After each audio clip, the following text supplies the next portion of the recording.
ಸಾಯಿರಾಮ್, ಸಾಯಿ ಪ್ರಣಾಮ್. ಶ್ರೀ ಹರಿಭಾವು ಕುಲಕರ್ಣಿಯವರು ಠಾಣಾ ಜಿಲ್ಲೆಯವರು. ಅವರು 1917ರಲ್ಲಿ ಬಾಬಾ ಅವರನ್ನು ಗುರುಪೂರ್ಣಿಮೆಯಂದು ಪೂಜಿಸಿ ಅವರಿಗೆ ಬಟ್ಟೆ ಮತ್ತು ದಕ್ಷಿಣೆಯನ್ನು ಕೊಟ್ಟು ಹಿಂದಿರುಗುತ್ತಿದ್ದರು. ಹಿಂದಿರುಗುವಾಗ ಬಾಬಾ ಅವರು 1 ರೂಪಾಯಿಯನ್ನು ಅರ್ಪಿಸಬೇಕೆಂದು ಮಾಡಿಕೊಂಡು ಹಿಂದಿರುವಾಗ ಅವರ ಹಿಂದೆಯೇ ಇದ್ದ ಶ್ಯಾಮ ಅವರು 1 ಸಾರಿ ಬಾಬಾ ಅವರಿಂದ ಆಶೀರ್ವಾದ ಪಡೆದ ನಂತರ ಮತ್ತೆ ಹಿಂದಿರುಗಿ ಬರಬಾರದು ಎಂದು ಹೇಳಿದರು. ಆದ್ದರಿಂದ ಹಾಗೆಯೇ ಶ್ರೀ ಹರಿಭಾವು ಕುಲಕರ್ಣಿಯವರು ಊರಿಗೆ ಹೊರಟರು.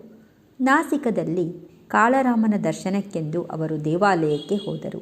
ಅಲ್ಲಿ ದೇವಸ್ಥಾನದ ಬಾಗಿಲ ಬಳಿ ಕುಳಿತು ಭಜನೆ ಮಾಡುತ್ತಿದ್ದ ಸಂತ ಶ್ರೀ ನರಸಿಂಗ ಮಹಾರಾಜರು ಅಂದು ತಮ್ಮ ಭಜನೆಯನ್ನು ನಿಲ್ಲಿಸಿ ಭಕ್ತರನ್ನು ಬಿಟ್ಟು ಇವರ ಹತ್ತಿರ ಬಂದು ಕೈ ಹಿಡಿದು ನನ್ನ 1 ರೂಪಾಯಿ ಕೊಡು ಎಂದರು.